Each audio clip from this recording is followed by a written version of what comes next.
Hi folks, welcome back to We the People. I'm Dave Gallus, your host, and I'm running for New Mexico State Senate. The name of the show today is New Mexico Education Has Failed, and it certainly has failed for quite a while. It's about time we need to change things. But I would be remiss if I didn't comment a little bit on the interviews that I had, the forum debates I had with my opponent, Bill Soles. Some of the things he said that I didn't get a chance to respond to was we were talking about climate change, man-made climate change, and I have done a lot of research on the science. I doubt very much that Bill has, and I don't know where he gets his figures, but the one thing he said that blew me away was that we are in the worst time in prehistory, even 20 million years ago. I think he said, 20 million years ago, we had less CO2 than we have now. Now, does that even make sense? I mean, okay. I do believe in evolution, but I also believe in creation. I think Bill is totally about evolution. But if that's the case, that's fine. I think we will agree that there were dinosaurs. And back at that time, those dinosaurs could only have lived if there was a lot of vegetation. And there was a lot of vegetation. And that's partly because that's why we have so much oil and gas in our underground reservoirs. So if an animal is going to survive at those sizes that the dinosaurs were, they had to have a lot of foliage because the herbivores would eat the foliage and the carnivores would feed on the herbivores. So CO2 is produced from volcanoes. There was a lot of volcano action back then, and CO2 is what produced the great flora, the amount of vegetation that was there. So he's way out of line with that one. Right now, we're at about 415 parts per million CO2. We need more for our plants to grow, which to me is obvious given the fact that the dinosaurs were so big, lived on vegetation, or the carnivores lived on the herbivores. So back then, now remember, now 415 parts per million, which is low. Back then it was 2,000 parts per million. And don't get the idea that CO2 is bad because the plants couldn't survive without it. And you know, in closed environments like the space shuttles and manned submarines, nuclear submarines, they're allowed to have levels of CO2 up to 7,000 parts per million. So the science that Bill Soles is trying to sell is way out of line. And I did say this on the show, that there is an organization in Las Cruces, it's called CASF.ME. That's the Cruces Atmospheric Science Forum. That they don't meet right now because COVID isn't allowing that to happen. But when they do meet, they meet monthly at Pepe's Restaurant, at Valley and Picacho. And these are real scientists, local scientists. And I would challenge my opponent to bring on his scientists, and I'll bring on my scientists. And if they're all scientists, they're probably going to agree on what the facts are. Another thing he said was that solar and wind energy is basically almost virtually free. Are you kidding me? I mean, this website that I told you to go to, they have quite a few articles. This one here says, wind turbines generate mountains of waste. And you can read about it. The next one, media hypes new 130-degree Fahrenheit Death Valley temperature, but it's still short of the 134-degree of all-time record. Thanks to green energy mandates, California's electrical grid is near collapse. And we know that, folks. They wanted to go all green, and they have blackouts left and right in California, and they don't clean up the environment. They don't get rid of the dead foliage on the ground because they want to protect certain species. And now look what's going on with the wildfires. So, you know, I would question who my opponent's scientific geniuses are. Ocasio-Cortez, she was a waitress before she got into politics. Greta Thunberg, she's a teenager, who cries on TV, tugging at your emotions, but facts and emotions don't mix. Al Gore, every prediction he's made about doomsday has been wrong, way off, and he's made millions of money lying to you folks and to me, but if we believe it, then that's on us.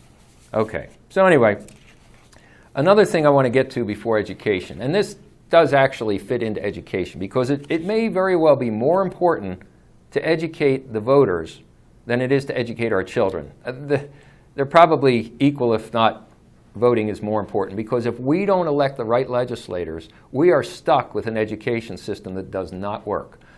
There's a great website out there by the League of Women Voters, and my producer will put it up on the screen. It's vote411.org. That information is put out by the League of Women Voters. You will be able to see your ballot.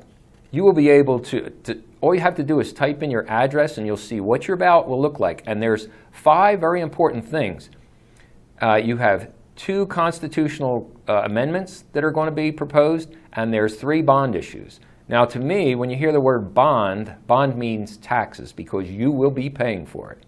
And the constitutional amendments, from what I read, it's going to give the governor more power. Doesn't she have enough? She shut the whole state down because our legislators that are in office now, are majority legislators, which are Democrat, gave her emergency powers. And in doing that, she can now shut the whole state down. So I would definitely go onto that site, vote411.org. You can see, they'll have bios on all the candidates that are running. They'll have questions that myself and my opponent have answered, and other candidates. Some candidates don't answer the questions, and that's got to tell you something. If they're not willing to answer questions, what are they trying to hide? So there's a lot of information. And also from this website, you can get onto the Doñana County website as far as voting, early voting, where to go. And I would say that it's so important to make sure that you vote in person, because that way, that's probably the only way you can guarantee your ballot is going to be counted and counted correctly. It's very safe to go in. They clean the machines after a person uses them. You will get a mask if you don't have one. You will get a popsicle stick inside of a Ziploc plastic bag that you can use to write, sign your signature on the pad, the voter pad. It's very safe. Now, you've got early voting that starts October 6th at the county building. Then on the 17th, October 17th, it goes to the voting convenience centers. There is no excuse not to get out and vote, folks. I wouldn't trust absentee ballots. I wouldn't trust anything that goes through the mail, because the more hands that touch a ballot, the less chance you are of getting the true count. So, okay. All right, let's get to education. And I'm going to show you, I've been doing my research on education. Some of the authors that I've been reading, let's see, if we could go to the other camera. This one is called How to Educate an American by Petrelli and Finn. Good book. Have one here that's called This Is Not a Daycare by Dr. Everett Piper. Another one is Disrupting Class by Michael Horn and Curtis Johnson. This is probably one of the best, I thought. This one tells the story of what it could be like, and I'm going to kind of lay out some of the information that I got from this book and the other books too as to what we could have in education, but we don't have. And this is called Honor Student by Michael Russell. It's a good read.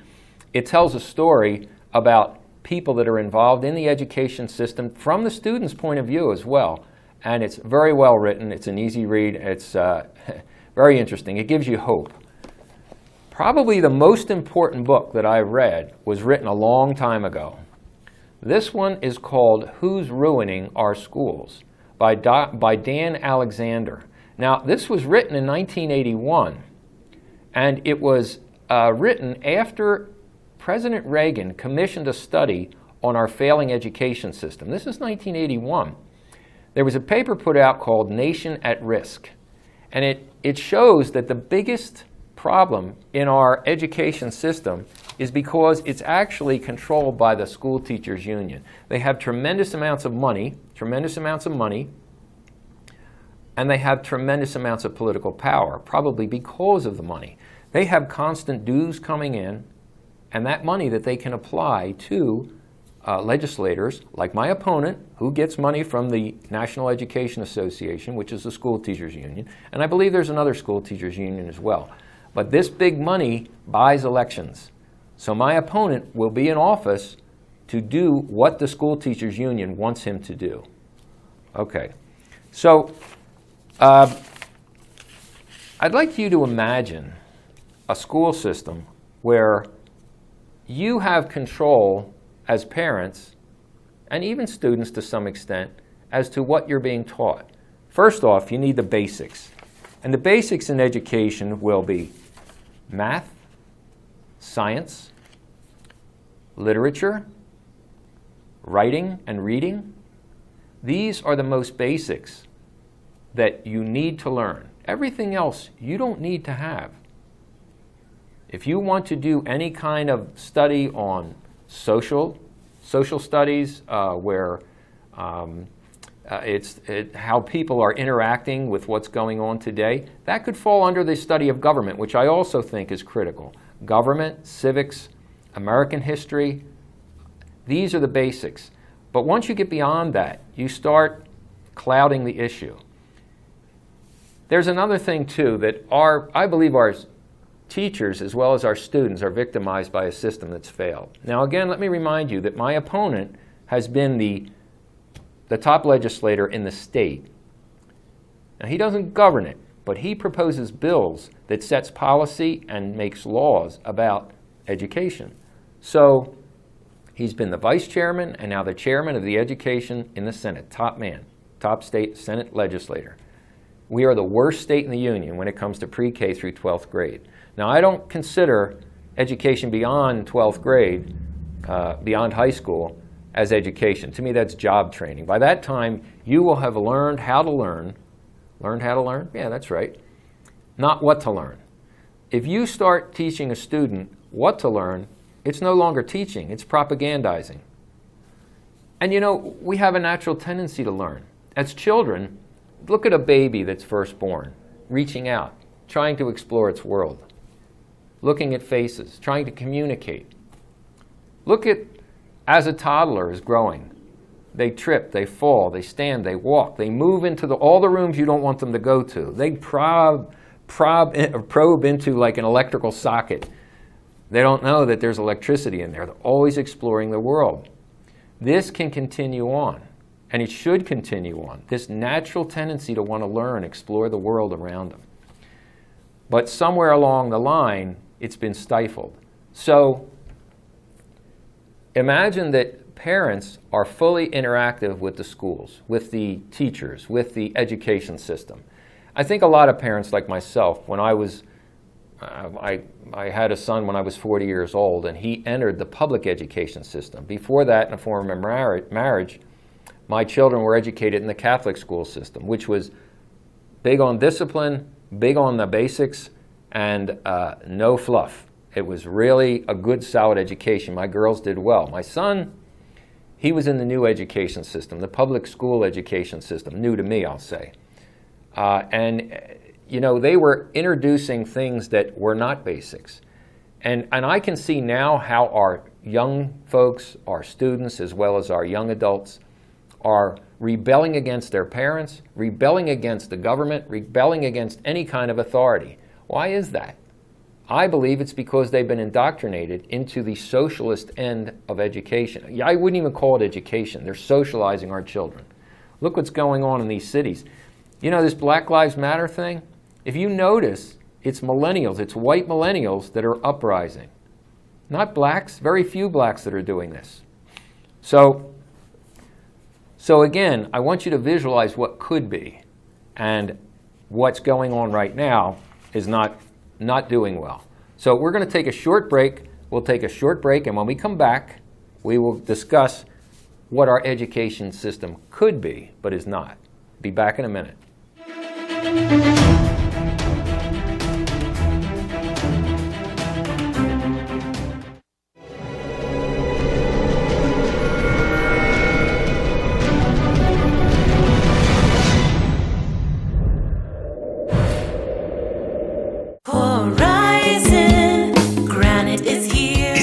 Horizon Granite is here. We'll come to you to customize your kitchen and bathroom with beautiful countertops and cabinets. Find out more at horizongranite.com. Call us at 575-650-3180. Horizon Granite is here. It's here. Make yourself a beautiful home.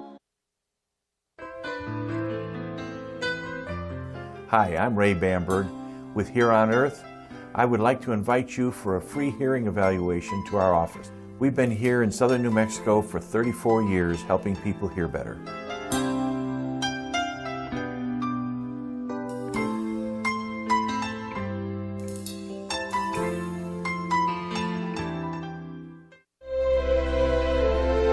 stormed beaches and freed countries. They've raised our flag and our hope. They've been called leathernecks.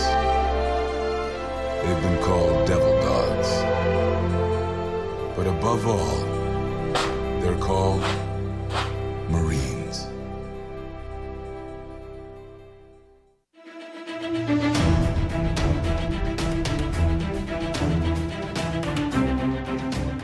Hi folks, welcome back to We the People. I'm Dave Gallus, your host, and I'm running for New Mexico State Senate in District 37.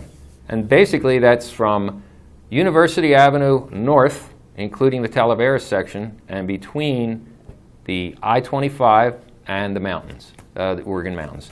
So we were talking about education, and we all know that our education system has failed in New Mexico. We are the worst state in the nation when it comes to pre-K through 12th grade.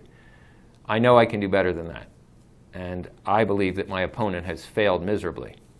So I believe, and I think we can see it, that children are eager to learn when they're young.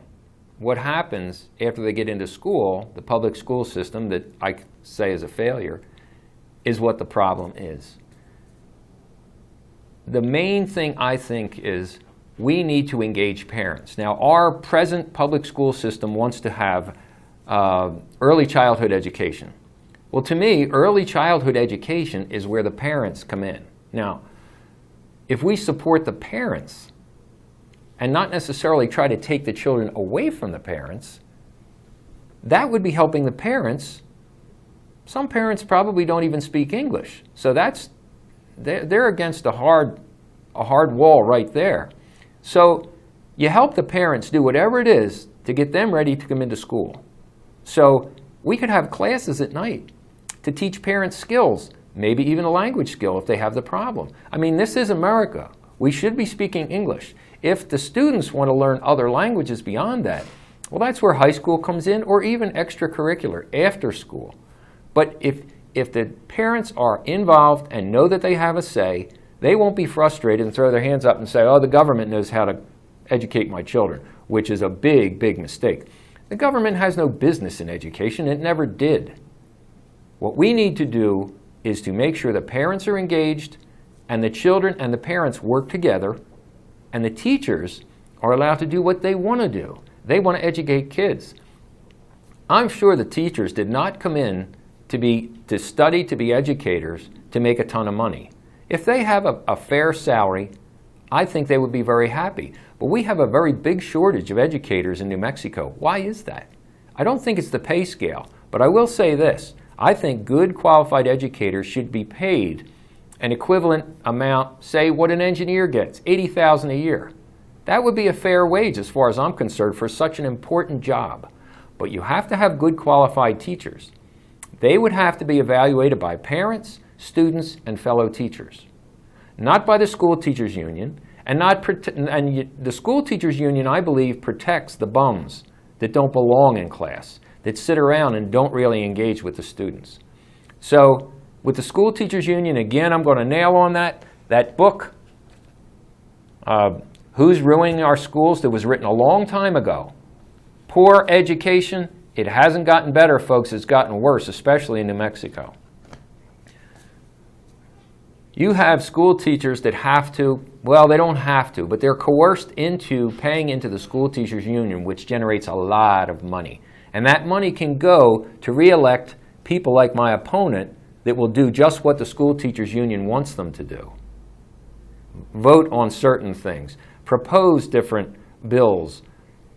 And I would say this, that any money that's thrown at the education system, probably very little of it gets to the teachers and to the students. I've heard of teachers that have to supply pencils and different articles for the students when it should be supplied by the school. We have options. It's called school choice. Right now we have some public charter schools. We have one here in Las Cruces. This charter school, the New American School, it's opening a daycare center. Another big topic of mine is pro-life. They are actually helping mothers, young teenage mothers, instead of dropping out of high school, they're going back to high school, they're having a daycare to help with the mothers so they can educate themselves, get their high school diplomas, as well as taking care of their children at the same time. The president or the principal is Margarita Porter. And this is an article from the Bulletin, September 25th, and it says, as New American School, that's NAS, looks forward to its 10th anniversary in Las Cruces, the state chartered high school is adding a new daycare center so young parents and especially new mothers can spend time with their children while they attend school. This is the kind of thing I'm talking about. Engaging parents, parents-to-be, any parent. We need to keep the parents involved in the school system. When you send your kids to school and expect the government to take care of it, you're going to get socialized children. And that's exactly what they want to do. Does it make sense? It makes sense to me that if the government wants to take your kids earlier and earlier, why is that? It's so that they can program your children to be little socialists. And we see how that's working, where our young adults are rioting in the streets. So,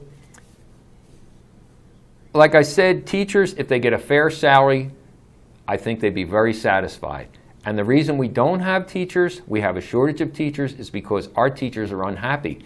I would challenge you to talk to a teacher that has been in the system. Talk to a teacher that has left the system. Ask them why, but ask them in private, because you don't want to jeopardize their job. Because if the powers to be, the unions, other teachers that are whole hog on the public education system, even though it's a failure, they might be turning in each other. So that teacher could lose their job. So see him in private, ask him honestly, what do you think about the public education system? Now there's some that are very good educators. One, for instance, is Brandy Polanco. She's running for House District 36. She is a math educator.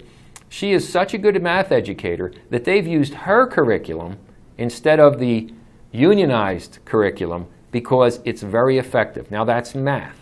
I doubt very much that she would have that leeway if she was doing any kind of social educating.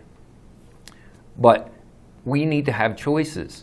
We have the president and we have the education secretary that is pumping millions of dollars into an operation that is going to allow school vouchers for children. I think it's starting in the Washington, D.C. area, but our president has promised he's going to have school vouchers and school choice for every student in America, and that's exactly what we need. Wouldn't you like to be able to have a say in where your children go to school, what they learn, or maybe what they don't learn? You will have a choice. If you want to send your child to a Muslim educating school, that would be fine. If you want to send your children to a Christian education, that would be fine too. Any specifics. I've listened in on a Zoom call where we had public charter school educators, and they are doing fantastic. They are at a disadvantage because, from what I understand, they get very little, if any, money at all for the school building that they occupy and for the transportation. That's something that has to change. If the money follows the student, and my understanding is that New Mexico spends anywhere from $10,000 to $16,000 a year, depending on what part of the state you're in, per student per year in education. We have a perfect example of a private school, private charter school, which is the Mesilla Valley Christian School, and the school principal, John doesn't call his name school principal, he calls it head of school, I think it is, but he's the principal.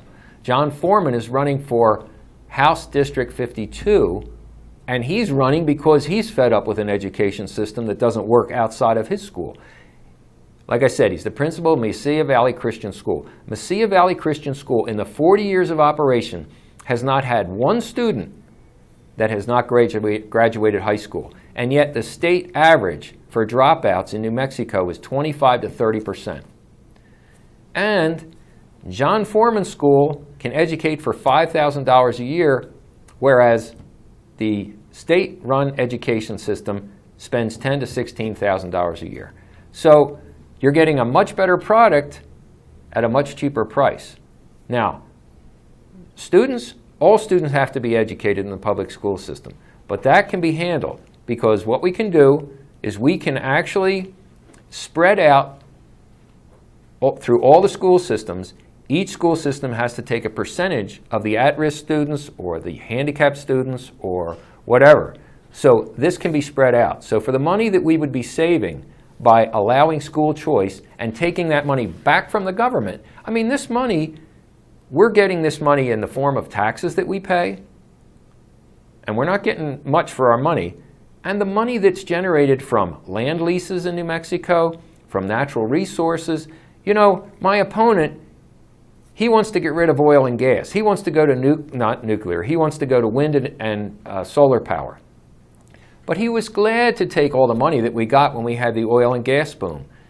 If that oil and gas is cut off and they get what they want, the Democrats get what they want, we're not, that's 40% of our budget, oil and gas, the state budget. So how the heck they can even consider going to solar and wind when the sun doesn't shine all the time, the wind doesn't blow all the time, and I don't care what they say. You do not have battery storage yet that can handle, say, powering a city at nighttime when the wind's not blowing, the sun's not shining. So I would say go to that meeting, casf.me, and talk to some real scientists. But go to that website, casf.me, and look it over. You'll get a better understanding of what the true science is, not what Al Gore, Greta Thunberg, and AOC tell you. So the thing is, folks, our education is in our hands. We have a say in how the government's in our hands. And the government's in our hands because we can vote the bums out of office. And the only way I can see that you're ever going to get a fair shake in this election is to vote Republican. I have many Democratic friends, but they've been deceived because their party has been taken over by regressive socialists.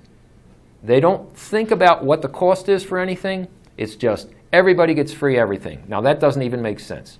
Well, we're at the end of this show, and I hope it's been informative. If you have any questions, get a hold of me. My phone number should be on the screen. Yep. And also, look up that website about casf.me.